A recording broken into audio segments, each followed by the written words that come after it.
Hello everyone, स्वागत है आप सभी का अपना नया सेशन में मोल कॉन्सेप्ट का लेक्चर 8। और आज इस सेशन में अपन कुछ कॉम्प्लेक्स प्रॉब्लम्स देखने वाले हैं स्टोइशियोमेट्री पे। और अपने को एक टॉपिक पढ़ना है, that is principle of atomic conservation, that is called POAC. So let us guys start the topic, है ना। तो चलो आज अपन स्टार्ट करते हैं टॉपिक। सी आज का जो अपना पहला टॉपिक है, the first topic which we are going to take up in today's session, this is POAC. The topic is POAC. So POAC क्या होता है पहले अपने को वो देखना चाहिए। Let us say this is our topic POAC. POAC का मतलब है principle of atomic conservation.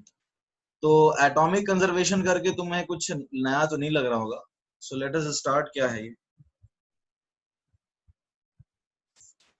See, the topic for today's discussion is POAC. इसका मतलब है प्रिंसिपल ऑफ एटॉमिक कंजर्वेशन। अब तुम्हें लग रहा होगा व्हाट इज एटॉमिक कंजर्वेशन। देखो, this is nothing, it simply says in a chemical reaction, in a chemical reaction, सीधा सा मतलब क्या है, number of atoms in the reactant it should be equal to number of atoms in the product. मतलब ये कोई नई बात तो हुई नहीं, ये बात तो तुम लोग जानते ही हो कि जितने आइटम्स रिएक्टेंट में होंगे उतने ही प्रोडक्ट में होंगे। And this is why we do balancing of chemical reaction. This is why we do balancing of a chemical reaction. अपन एक केमिकल रिएक्शन को बैलेंस करते ही क्यों है, ये बात सबको पता है। केमिकल रिएक्शन को अपन बैलेंस इसलिए करते हैं बिकॉज जितने एटम्स रिएक्टेंट में हैं उतने ही एटम्स जो हैं वो होने चाहिए प्रोडक्ट में। तो इस चीज को सेटिस्फाई करने के लिए अपन क्या करते हैं, हम लोग बैलेंस कर लेते हैं chemical reaction, right? Is that clear? So this is called balancing of chemical reaction. ये कोई नई चीज नहीं है। तो अब जैसे इसका मतलब है, जैसे N2 प्लस H2 हमने लिखा NH3, ठीक है। तो अब इधर देखो नाइट्रोजन 2 है और इधर 1 है तो हमने 2 कर दिया, ठीक है। और इधर 6 हो गया तो हमने इधर 3 कर दिया, तो हमने बैलेंस कर ली। अब इसमें नई बात क्या है, बैलेंसिंग तो हम पहले से ही जानते हैं। तो अब इसका एक खास बात क्या है, इट प्रोवाइड्स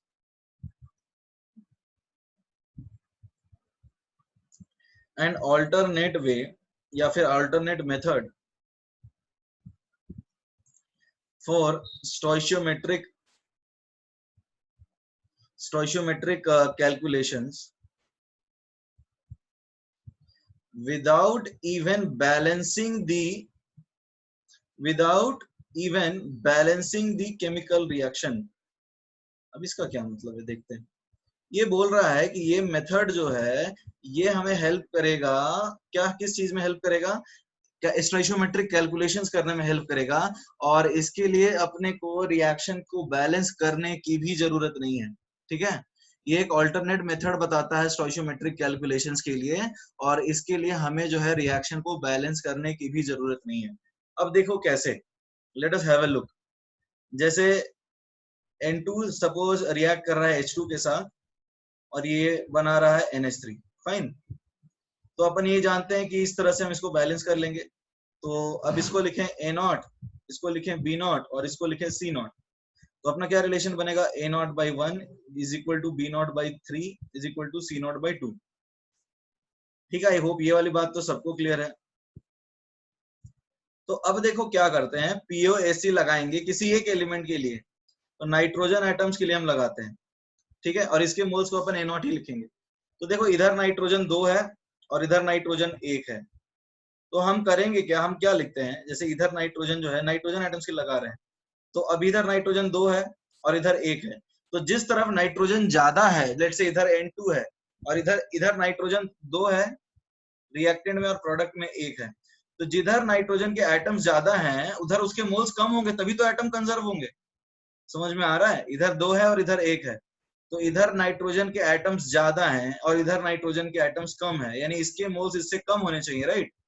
तो अब देखो इसको अप्लाई कैसे करना है। इधर नाइट्रोजन के एटम्स 2 हैं तो हम लिखेंगे 2 into A0 और इधर लिखेंगे क्या, इधर नाइट्रोजन के एटम्स 1 है तो लिखेंगे 1 इंटू सी नॉट। तो ऐसा रिलेशन बना 2a0 is equal to C not. अब देखो यहाँ पे इस वाले जो हमने बैलेंस करके निकाला था, यहाँ भी तो हमें वही मिलता है 2a0 is equal to C not. ठीक है, तो ये रिलेशन सेम आ रही है नहीं आ रही है, मैं एक बार फिर से समझा देता हूँ। देखो करना क्या है, अपने को ज्यादा टेंशन वाली बात है नहीं। यहाँ पे ये वाली रिएक्शन हम बैलेंस करके निकालते हैं, हमने पढ़ा था ये मोल मोल एनालिसिस में, a nought by A, B not by B, C not by C. I hope ये बात सबको समझ में आ रही है, इसमें किसी को दिक्कत नहीं होनी चाहिए। तो अब देखो अपन क्या करने वाले हैं, यहाँ पे हम नाइट्रोजन एटम्स की बात करने वाले हैं, राइट।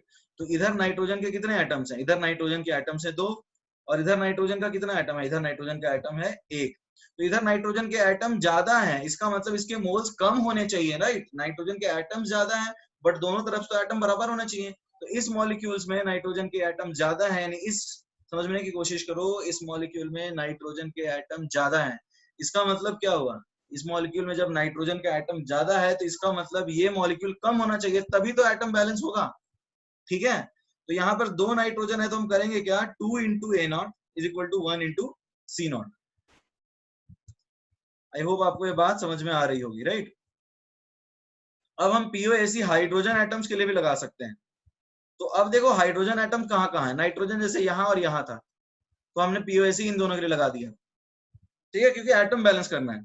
अब हाइड्रोजन के लिए क्या करेंगे, हाइड्रोजन के लिए समझते हैं। देखो इधर रिलेशन क्या था, B not by 3 is equal to C not by 2, यानी रिलेशन था 2 B not is equal to 3 C not. ठीक है, अब यही रिलेशन अपने को पीओएसी से मिल सकता है बिना इवन बैलेंस किए, बिना कोई टेंशन लिए। कैसे देखते हैं, देखो इधर बी नॉट में, ठीक है ना, बी नॉट में खुद देखो कितने मॉलिक्यूल्स हैं, मतलब कितने एटम्स हैं नाइट्रोजन के, सॉरी हाइड्रोजन के 2। तो अपन क्या लिखेंगे, बी नॉट इंटू 2, और इधर कितने हैं 3, तो सी नॉट इंटू 3। देखो सेम रिलेशन मिल गया बिना बैलेंस किए। इधर हाइड्रोजन 2 है तो हमने क्या किया, बी नॉट इंटू 2, और इधर हाइड्रोजन 3 है तो हमने क्या किया, सी नॉट इंटू 3। इधर हाइड्रोजन 2 तो बी नॉट इंटू 2, और इधर हाइड्रोजन 3 तो सी नॉट इंटू 3। तो हमें एक रिलेशन मिला 2 B nought equals 3 C nought. I hope you have understood this. ठीक है, अब देखो हम बहुत सारे एग्जांपल्स लेने वाले हैं तो इसमें ज्यादा टेंशन वाली बात है नहीं। Let us take up a few more examples, है ना, कि हम इसको अप्लाई कैसे करते हैं, how do we actually apply it, correct. So let us take a few more examples. हम लोग इसको दोनों अप्रोच से देखेंगे और फिर कंपेयर करेंगे। सी अपने पास एक और मेथड है, एक और तरीका है, जैसे C3H8। तुम जानते हो x प्लस वाई, ये वाला रिलेशन है अपने पास, x प्लस वाई बाई, इस तरह से बैलेंस करते हैं हम इसको।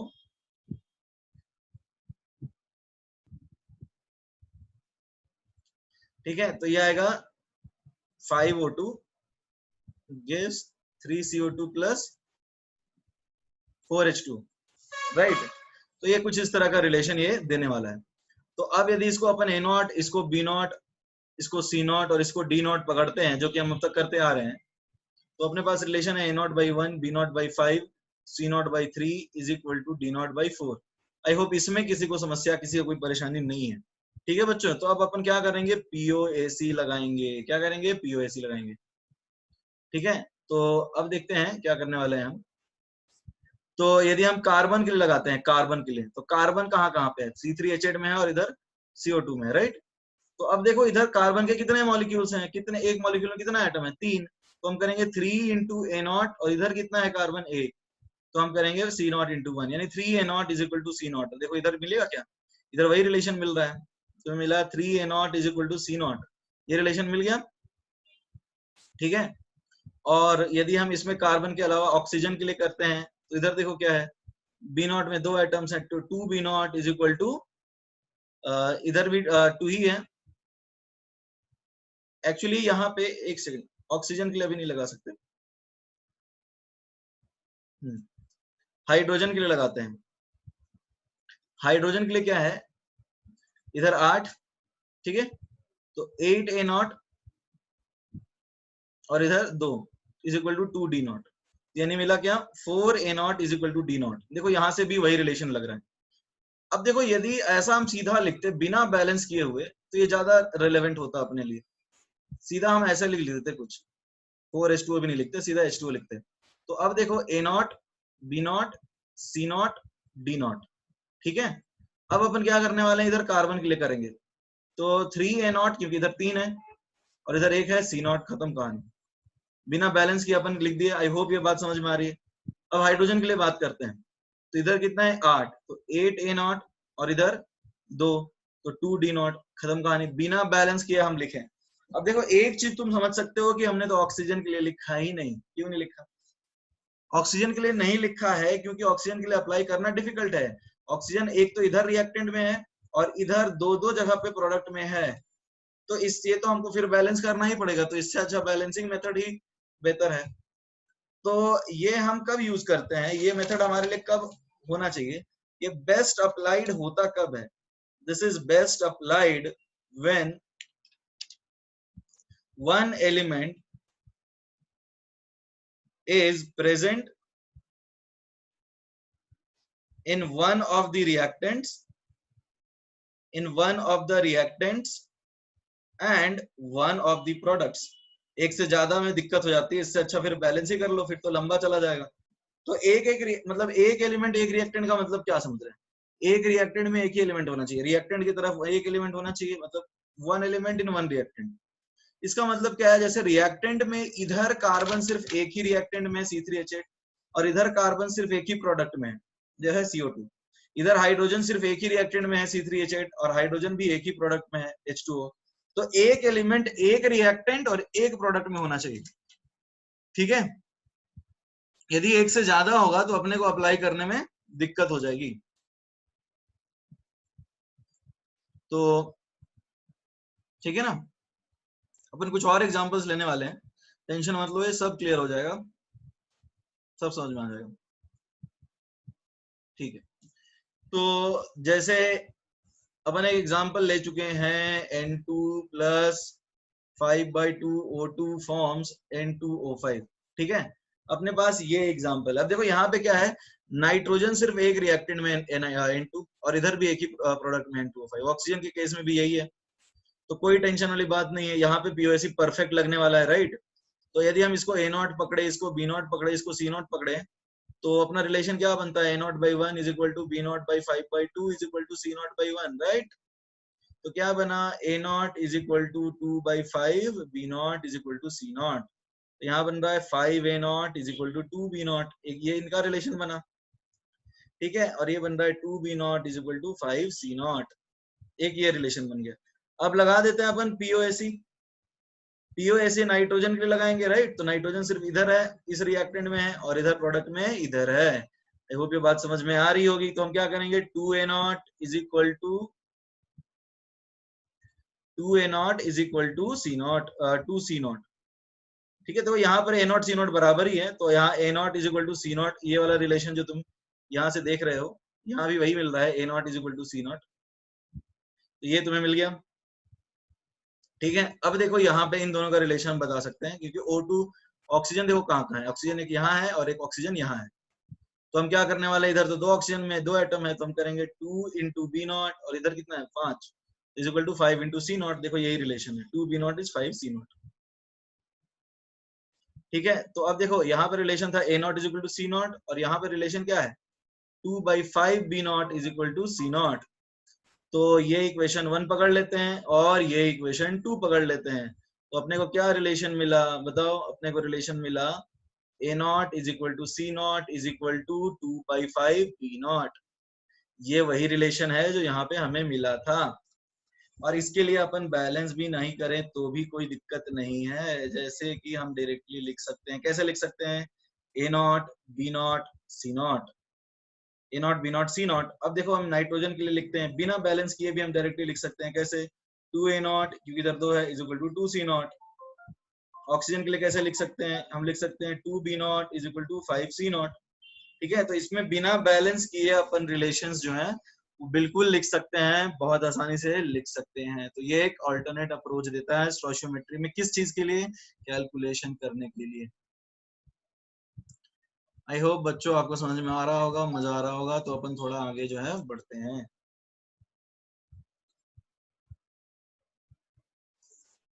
अब देखो कैसा है, कुछ अलग केस ले सकते हैं, जैसे H2 plus half O2 forms H2O।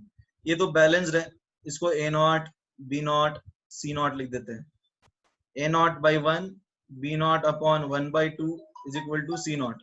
तो क्या मिला, A not is equal to 2 B not is equal to C naught. ये तो हमें बैलेंस करके मिला। अब हम पीओएसी से लगाएंगे बिना कुछ बैलेंस किए, बिना कुछ टेंशन लिए। हमने इसको बैलेंस नहीं किया है, इसको अपन बोलते हैं A naught B not C not. अब देखो हाइड्रोजन सिर्फ इधर है और रिएक्टेंट में और प्रोडक्ट में सिर्फ इधर है, ऑक्सीजन सिर्फ इधर है इधर, तो पीओएसी पक्का लगेगा, बिना कोई टेंशन के लगेगा, right. I hope it is clear to everyone. तो अपन हाइड्रोजन के लिए लगाते हैं, किसके लिए लगाएंगे, हाइड्रोजन के लिए। तो हाइड्रोजन के लिए क्या रिलेशन बना, 2a nought is equal to 2c nought, यानी a nought is c nought. I hope ये बात सबको समझ में आ रही है, बिल्कुल चमक रही है। और ऑक्सीजन के लिए क्या रिलेशन बना, 2b nought is equal to c nought. तो देखो ये रिलेशन क्या बन गया, बिल्कुल यही बना, a nought is equal to c nought is equal to 2b nought. देखो सेम रिलेशन बन गया, बैलेंस करके और ये बिना बैलेंस किए। तो आई होप आपको अब कुछ हद तक समझ में आ रहा होगा कि पीओएसी मेथड जो है वो कैसे एप्लीकेबल होता है। तो एक और एग्जांपल लेंगे,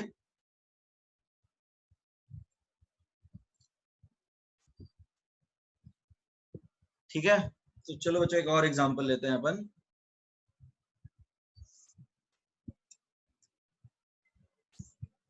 देखो अपने पास एक और एग्जांपल है, N2 plus O2 forms N2O3।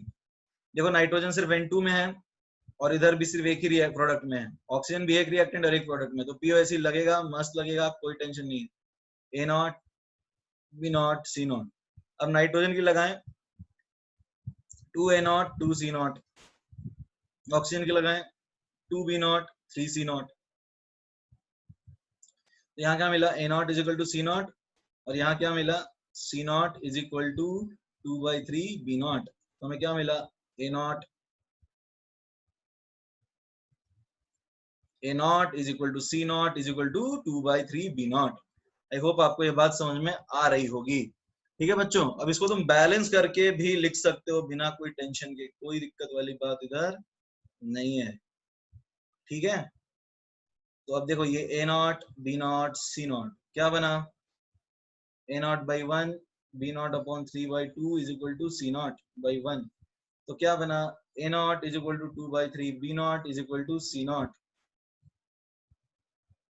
ठीक है। तो ये वही रिलेशन बन गया जो इधर बना था, है ना, A not is equal to C naught is equal to 2/3 B naught, ठीक है। अब आई होप समझ में आ रही होगी बातें कि हम कैसे अप्लाई कर रहे हैं। यदि एक और एग्जांपल लेना चाहते हैं हम लोग, तो अपन ऐसा कर सकते हैं, जैसे S प्लस O2 SO2।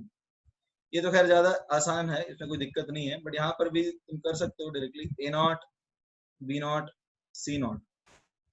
तो क्या आएगा, सल्फर के लिए लगाएंगे तो A naught into 1 is C naught into 1। Oxygen के लिए लगाएंगे तो क्या आएगा, B naught into 2 is C naught into 2। तो यहाँ तो कोई टेंशन वाली बात है नहीं। तो ये टेंशन वाली बात बनेगी कब, देखो ये टेंशन वाली बात तब बन जाती है, see this method is extremely helpful. This method is helpful when there are large number of atoms। large number of atoms होंगे, मतलब क्या है इसका देखते हैं। जैसे देखो ये वाली रिएक्शन याद है, हमने एक बार बैलेंस की थी, CXHY plus O2 forms CO2 plus H2O।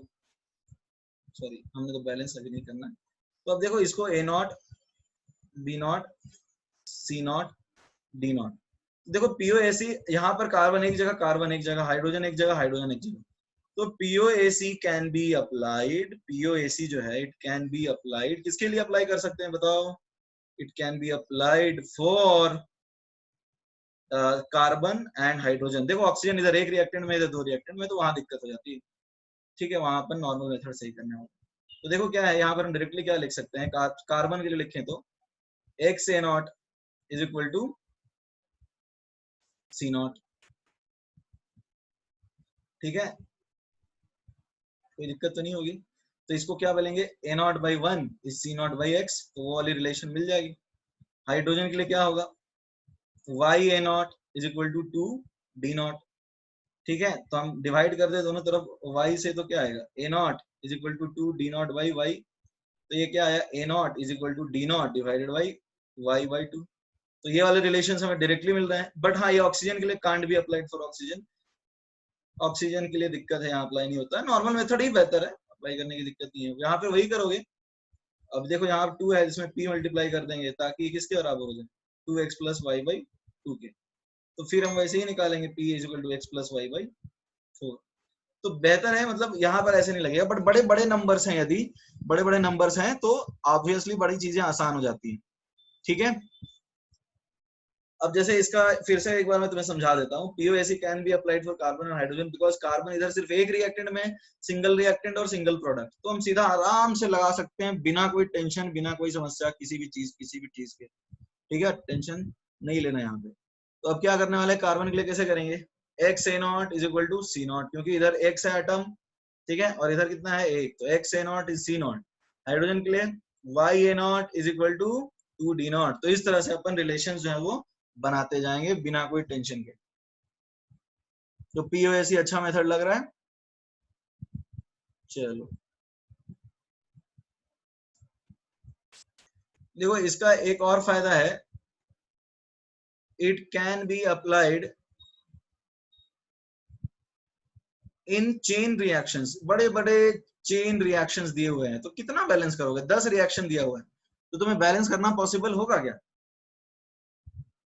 जैसे मान लो तुम्हें दिया है लेट से S plus O2 forms SO2, ठीक है, और SO2 प्लस लेट से तुम्हें दे दिया Cl2, तो बन गया क्या, लेट से क्या बना दोगे,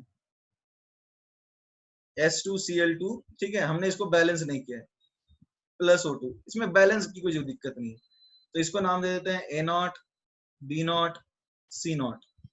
तो हम यहाँ सल्फर के लिए लगाएंगे, रिएक्शन 1 में लगाएंगे, रिएक्शन 2 ये है, सल्फर के लिए लगा रहे हैं, यहाँ पे हम रिएक्शन 1 के लिए R1 लिख देता हूँ इसको मैं।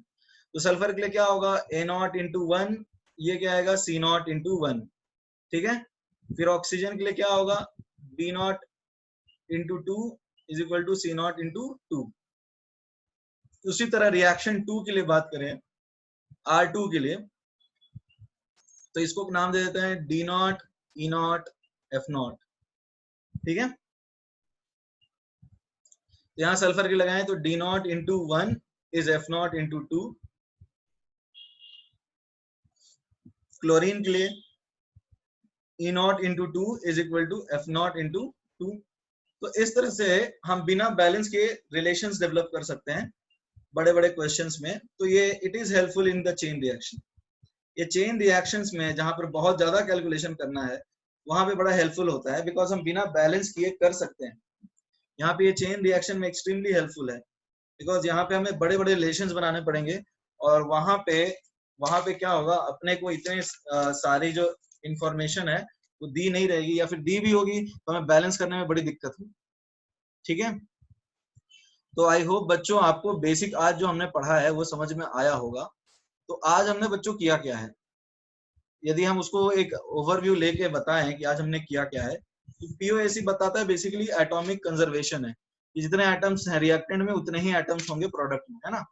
तो आई होप ये समझ में आएगा कैसे अप्लाई करते हैं, और एक ही रिएक्टेंट में एक मतलब एक एलिमेंट एक रिएक्टेंट और एक प्रोडक्ट में होना चाहिए, तो बड़े आसानी से लग जाता है। अब एक क्वेश्चन है, in the given series of reactions, in the given series of reactions, calculate the mass of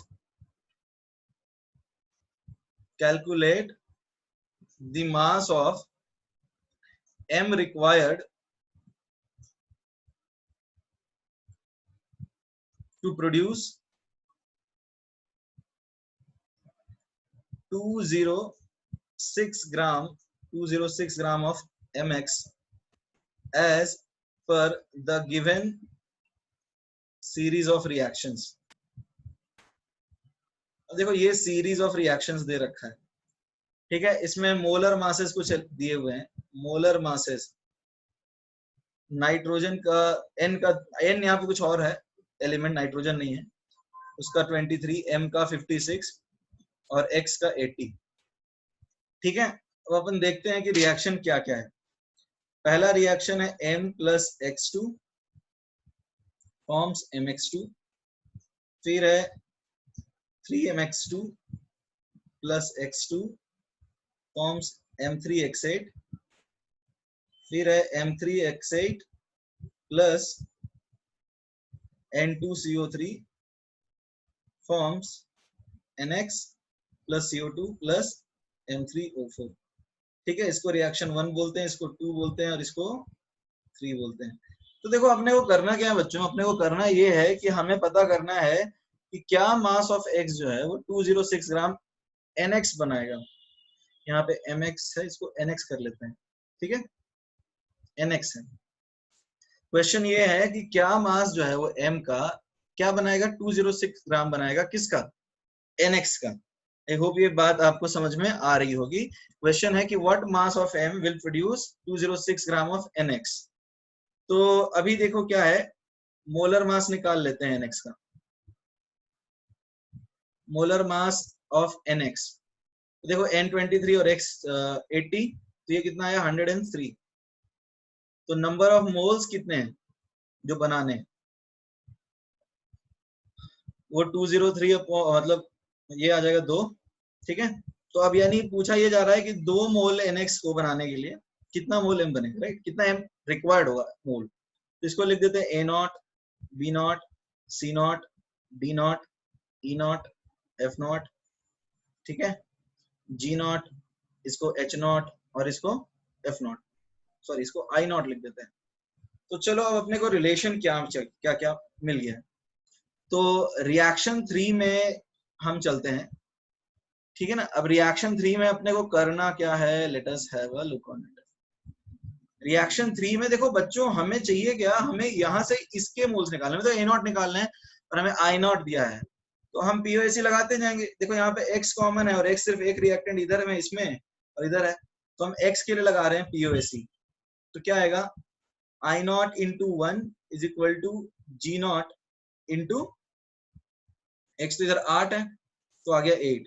तो ये I0 क्या है 2 और G0 हमें निकालना है, तो G0 कितना आया, G0 आ गया 1/4। आई hope it is clear everyone. अब हम रिएक्शन 2 में चलते हैं, राइट, हम रिएक्शन 2 में चलते हैं। तो अब देखो रिएक्शन 2 की अपन बात करेंगे, रिएक्शन 2 की, राइट। तो रिएक्शन 2 में हमें F0 से देखो हमें M तक तो पहुंचना है। X जो है यहाँ पे भी है, यहाँ पे भी है, यहाँ पे भी है, तो X के लिए POAC नहीं लगा सकते, हम M के लिए लगा सकते हैं POAC। क्यों, क्योंकि M सिर्फ एक रिएक्टेंट में है और इधर एक प्रोडक्ट में है। तो हम यहाँ पे जानते हैं कि G0 जो है वही F0 होगा। ठीक है ना, बिकॉज ये जो बना यहाँ पे वही यहाँ रिएक्ट किया है। तो हमें पता है कि F0 जो है वो 1/4 है। तो 1/4 इंटू 8 नहीं, हम तो M के लिए लगा रहे हैं, 1/4 इंटू 3, ठीक है, क्योंकि इधर M 3 है, is equal to D0 into M, तो इधर 1 है, तो D0 आ गया कितना 3/4। अब हम रिएक्शन 1 की बात करें, रिएक्शन 1 की, तो रिएक्शन 1 में M के लिए लगा सकते हैं क्योंकि M हमें A0 ही चाहिए और इधर भी दोनों तरफ है। तो हमें क्या मिला, M के लिए लगाया POAC, तो A0 is equal to C0। देखो C0 जो है बेसिकली वो एक्चुअली D0 होगा, बिकॉज यहाँ पे जो बनेगा वही यहाँ यूज होगा, राइट, क्योंकि इस रिएक्शन से पहले क्या हो रहा है, ये रिएक्शन हो रहा है, फिर ये रिएक्शन के बाद ये रिएक्शन हो रहा है, राइट। तो A0 is equal to C0। अब C0 तो वही है D0, तो ये आ जाएगा D0 दैट इज 3/4। तो मास ऑफ 3/4 मोल्स क्या आएगा, mass of 3/4 mole, 3/4 mole M, ये आएगा 3/4 इंटू जो इसका मोलर मास दिया है 56, तो ये आया 42 ग्राम। तो जैसे अपन देख चुके हैं बच्चों की कैसे एक कॉम्प्लेक्स प्रॉब्लम्स को, एक कॉम्प्लेक्स प्रॉब्लम को अपन सॉल्व किए हैं इस particular method that is POAC से। अब देखो अपन इस क्वेश्चन को एक बार फिर से देखें कि करना क्या है अपने। ठीक है, तो इस क्वेश्चन में अपने को करना क्या है बच्चों, देखो ये पहला रिएक्शन है, इसमें MX2 बनता है, राइट। अब ये MX2 प्रोडक्ट जो यहाँ बना है वही इस रिएक्शन में पार्टिसिपेट करेगा, राइट। आई होप ये बात समझ में आ रही होगी, वही इस रिएक्शन में पार्टिसिपेट करेगा। फिर यहाँ से जो ये बना वो इस रिएक्शन में पार्टिसिपेट करेगा। तो तुम्हें ये तो समझ में आ रहा होगा कि जो C0 है वो D0 है और जो F0 है वो G0 है, क्योंकि यहाँ जो बना वहां यही लगा इस रिएक्शन में और यहाँ बना वो यही लगा इस रिएक्शन में। आई होप बच्चों आपको ये बात समझ में आ रही होगी, राइट। अब देखो अपन क्या करने वाले हैं, अब हम आगे बढ़ने वाले हैं कैलकुलेशन में। तो हमें I0 दे रखा था आई नॉट क्या था 2 मोल, हमने कर लिया था मास से मोल में कन्वर्ट। तो आई नॉट में हमने पीओएसी लगा दिया बिना बैलेंस किए, बैलेंस करेंगे 3 बार अपना टाइम जाएगा बिना मतलब का।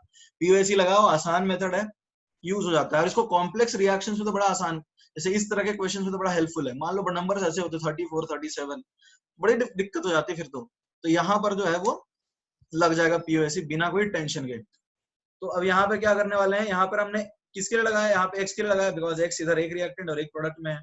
तो और हमें जी नॉट मिल गया, तो फिर इससे फिर ये निकालेंगे, फिर इससे ये निकालेंगे, राइट। तो अपना सीक्वेंस है, इससे ये निकालो, फिर इससे ये निकालो, फिर इससे ये निकालो, राइट। हमें बिकॉज एम निकालना है। तो आई नॉट इंटू 1 क्योंकि यहाँ एक एक्स है, is equal to G nought into 8 क्योंकि इधर 8 है, राइट। तो जी नॉट क्या आया 1/4। रिएक्शन 2 में क्या है, एम के लिए लगाया क्योंकि इधर एम एक रिएक्टेंट एक प्रोडक्ट में है। तो 1/4 इंटू 3, ठीक है ना। यहाँ जो ये होगा यही यहाँ पे भी होगा 1/4 इंटू 3 क्योंकि 3 एम है, is equal to D nought into 1 क्योंकि 1 एम है। फिर इसी तरह से यहाँ लगा दिया, यहाँ पर तो 1 है, तो 3/4 आ गया। तो इसका मोलर मास क्या होता है, 3/4 मोल का मतलब एम का मोलर मास क्वेश्चन में दे रखा है 56, राइट। तो ये आंसर आ गया 42। सो देखो बच्चों, इस तरह से हमें कॉम्प्लेक्स प्रॉब्लम में पीओएसी लगा करके अपना टाइम बचा सकते हैं। और इसका प्राइमरी यूज तो वही है कि कॉम्प्लेक्स प्रॉब्लम्स में हमें पीओएसी लगाना होता है। ठीक है, आई होप आपको ये बात समझ में आ रही होगी। अब देखो हम कुछ और डिफिकल्ट मिसलेनियस प्रॉब्लम्स करते हैं, मिसलेनियस प्रॉब्लम्स ऑन स्टोइचियोमेट्री।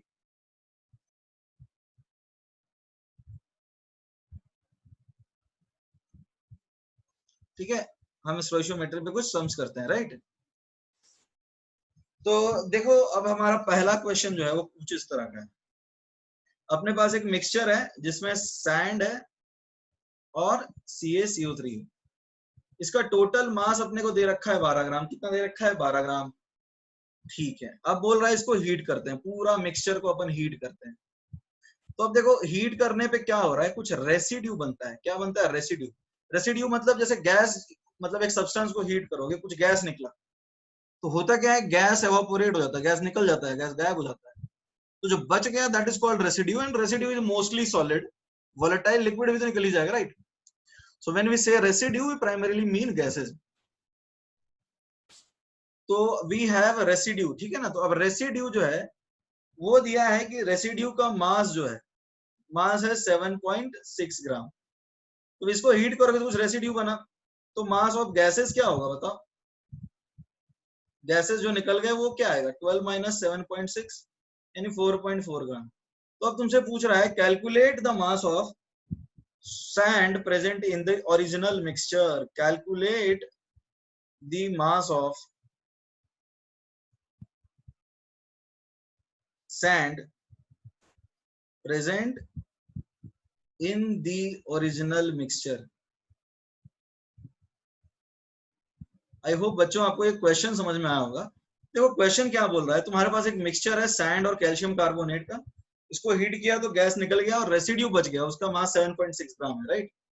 तो अब रेसिड्यू 7.6 है तो गैस का मास 4.4 हो जाएगा, राइट। तो हमें हम करना क्या है, अब हमें बताना है कि सैंड का जो ओरिजिनल मिक्सचर में मास था वो क्या था। तो सीधा सा केस क्या करने वाले हैं, मान लो सैंड का मास x है और टोटल मास 12 ग्राम है, तो CaCO3 का मास क्या आएगा 12 माइनस एक्स। अब सैंड को हीट करेंगे तो कोई रिएक्शन नहीं होता, कैल्शियम कार्बोनेट को हीट करते हैं तो CaO प्लस CO2 बनता है। ठीक है, अब देखो क्या है, हमारे पास ये रिएक्शन है CaCO3, इसको हीट करेंगे तो CaO प्लस CO2 बनेगा, ये गैस से निकल रहा है, ये उड़ने वाला है। तो अब इसके मोल्स कितने हो गए, 12 माइनस एक्स बाई 100 इसका मोलर मास होता है। तो इसका एक तुम यहाँ पर देखो, तुम कुछ भी लगा लो, पीओएसी लगा लो, जो भी करना है कर लो। बेसिकली यहाँ पे क्या है, एक मोल से एक मोल बन रहा है, तो ये 12 माइनस एक्स बाई 100 है, तो इसके CO2 के मोल्स कितने बनेंगे यहाँ पे, ये भी 12 माइनस एक्स बाई 100 ही बनेंगे ना। तो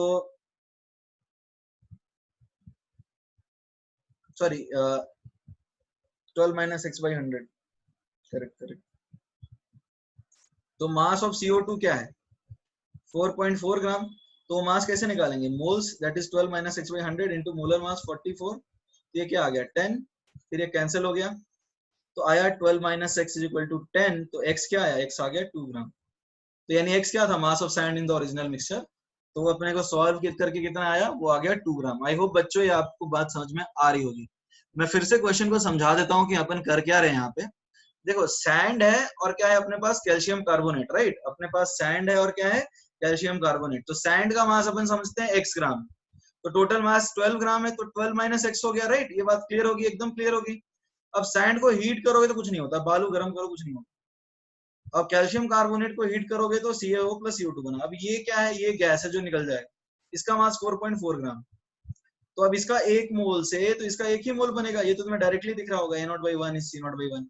तो इससे इतना मोल बना ये, तो इसका मास क्या हुआ, number of moles into molar mass. तो इससे अपन x सॉल्व कर लेते हैं और x कितना आया, 2 ग्राम। आई होप आपको ये बात समझ में आई होगी, ठीक है। तो चलो बच्चों कुछ और प्रॉब्लम्स करते हैं, ठीक है। तो क्वेश्चन है, in the given reaction, reaction क्या है, A gives 4/3B plus 7C, A0 was 10। Question है, calculate the total number of moles at the end of 50% reaction completion। Reaction जब 50% खत्म हो जाएगा, समझ में आ रही बात। जब रिएक्शन कितना परसेंट खत्म होगा, 50%। अब ये नई कहानी आ गई, हम लोग तो बात बोलते थे रिएक्शन खत्म, ठीक है। अब बोल रहा 50% खत्म। अब ये क्या बात हुई, तो इसको समझते हैं थोड़ा, ठीक है। अभी क्वेश्चन में दिया है कि रिएक्शन का पूरा नहीं खत्म करना, रिएक्शन को 50% ही खत्म करना है। चलो ठीक है, समझते हैं इसको। तो देखो क्या है, जैसे हम A लिखते हैं और लिख रहे हैं 4/3B plus 7C। तो इनिशियली यदि हम इसका मोल लेते हैं A0, तो ये दोनों तो कुछ नहीं होंगे ना, जब रिएक्शन स्टार्ट हुआ तो ये दोनों तो नहीं होंगे। तो जब हम बात करें रिएक्शन इज इक्वल टू 50% पे, जब ये आधा खत्म होगा, तो ये कुछ इस तरह से होगा ना। मान लो A0 जैसे जैसे रिएक्शन खत्म होगा, A के मोल्स कम हो रहे होंगे और B और C के मोल्स बढ़ रहे होंगे। तो इसका एक मोल से इसका 4/3 बन रहा है ना। तो मान लो X इज द मोल जो डिकम्पोज होता है। X क्या है, X is the moles of X reacted, ठीक है। तो एक मोल जो है, एक मोल ऑफ A, देखो तुम्हारे पास रिलेशन क्या है, A0/1 is equal to B0 upon 4/3 is equal to C0/7। तो A0 यदि तुम 1 पुट करोगे तो B0 क्या आएगा, 4/3, और A0 यदि 1 पुट करोगे तो C0 क्या आएगा, 7। यानी एक मोल ऑफ A जो है, it will produce 4/3 mole B and 7 mole C। I hope ये बात आपको बिल्कुल दिमाग में चमक रही होगी, ठीक है, कोई दिक्कत नहीं आनी चाहिए यहाँ पे। देखो अपन समझते हैं इस बात को, एक मोल जो है A का वो बनाता है 4/3 मोल B0, समझ में आ रही होगी बात। और उसी तरह से एक मोल A का बनाता है 7 मोल C का। तो X मोल जब रिएक्ट किया तो X कितना बनाएगा, यहाँ तो A0 रिएक्टेड होता था ना, तो X/1 इज B0 अपॉन 4/3, तो B0 क्या आएगा, 4/3X, ठीक है। उसी तरह से X/1 is equal to C0/7 आएगा, तो C0 क्या आएगा, 7X। तो यहाँ पर हम पूरा नहीं लेंगे, हम यहाँ पे वो लेंगे जो रिएक्ट किया है। तो रिएक्ट यदि X किया है तो ये बना 4/3X और ये बना 7X। बिकॉज देखो यहाँ पर तो हम वो सब्स्टिट्यूट करते थे ना वैल्यू जो एक्चुअली में रिएक्ट करता था, समझ में आ रही बात, जो एक्चुअली में क्या करता था, रिएक्ट। तो यहाँ रिएक्ट कितने किया, यहाँ रिएक्ट किया X, तो इस तरह से अपन लिख पाएंगे यहाँ पे, ठीक है। अब देखो 50% कंप्लीशन का मतलब क्या है, 50% कंप्लीशन यानी आधा खत्म हुआ, तो X क्या आएगा, A0/2 यानी 5 आ गया। X आएगा A0/2, 50% कंप्लीशन का मतलब यही हुआ ना कि आधा हो गया, राइट। तो अपन फिर से रिएक्शन लिखते हैं यदि कुछ इस तरह का, तो ये A0 कुछ नहीं, अब ये आधा है, यानी कितना है X, 5। तो 10 माइनस 5, ये 4/3 इंटू 5 और ये 7 into 5। I hope it is clear everybody, right. तो ये बच्चों बताओ कितना आ रहा है, तो ये आ रहा है 5 और ये कितना आ रहा है 20/3 और ये आ रहा है 35।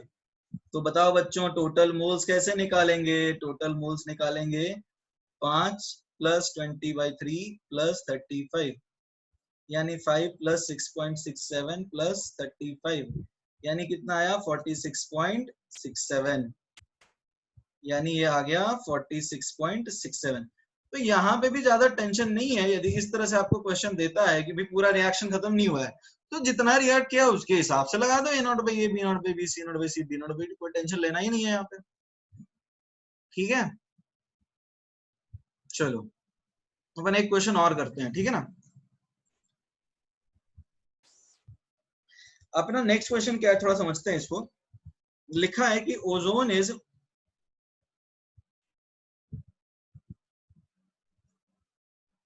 getting converted into oxygen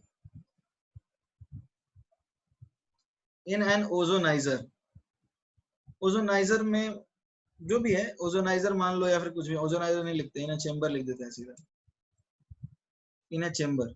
ozoniser में एक्चुअली ओजोन बनता है, तो इन्हें चेंबर ही सही रहेगा। ऑक्सीजन में कन्वर्ट हो रहा है ओजोन, ठीक है। If the average molar mass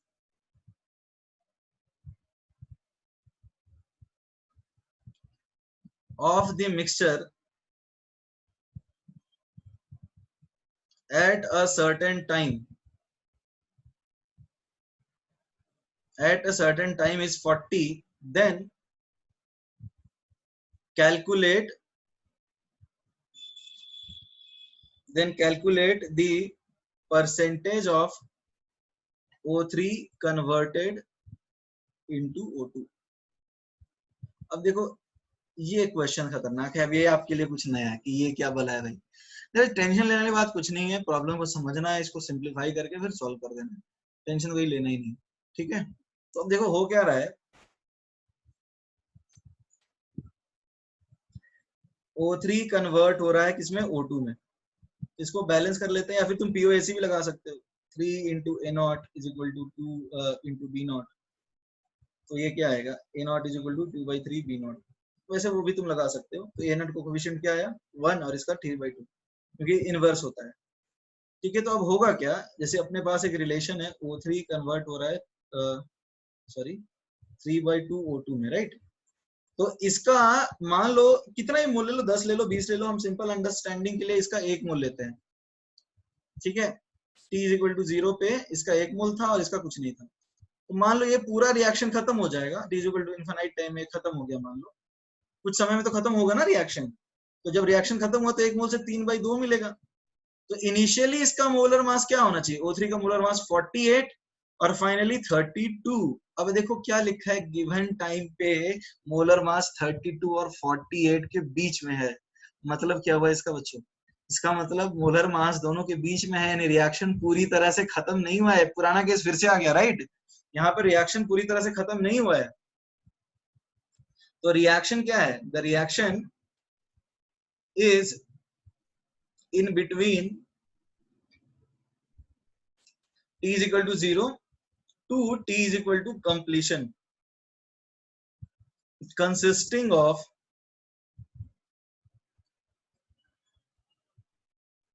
O3 and O2। तो समझने लायक बच्चों ये बात है कि अपने पास रिएक्शन में O3 और O2 दोनों रहने वाले हैं, ठीक है। ये बात समझ में कैसे आ रही है हमें, क्योंकि 40 मोलर मास है, स्टार्टिंग में 48 होगा और लास्ट में 32 होगा। तो अब देखो करने क्या वाले हैं, मान लो जैसे ये रिएक्शन है, O3 कन्वर्ट हो रहा है O2 में, वी कैन स्टार्ट विथ 1 मोल। तो 1 मोल से 3/2 बनेगा, तो हम मानते हैं x डिकम्पोज हुआ, तो बचा कितना 1 minus x, right. x react किया तो बचा 1 माइनस एक्स, तो ये कितना बनेगा, ये बनेगा 3/2x, ठीक है। तो अब हम एवरेज मोलर मास क्या दिया है हमको 40, तो हम क्या करेंगे मोल्स इंटू 48, इस तरह से हम एवरेज निकाल देंगे,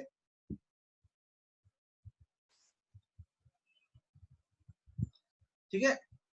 तो अब इसको सॉल्व कर लेते हैं। तो देखते हैं इसको सॉल्व करने पे क्या आता है।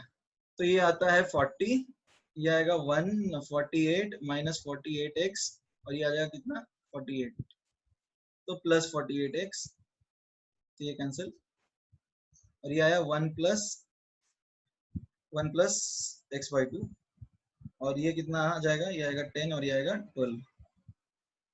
ठीक है, तो ये आया कि 10 into 1 plus x by 2 is equal to 12, यानी कि 1 प्लस एक्स बाई 2 इज 1.2, यानी 1 plus x by 2 is 1.2। I hope ये बात आपको समझ में आ रही होगी। तो यानी 1 plus x by 2 is 1 plus 2 by 10, तो हम डायरेक्टली 1 कैंसिल कर सकते हैं, और x by 2 is 2 by 10, so x क्या आया, x आ गया 0.4, यानी हम 1 मोल ले रहे हैं तो 0.4 मोल जो है वो रिएक्ट किया। तो अब हमसे पूछा गया percentage of O3 converted into O2। समझने की कोशिश करना।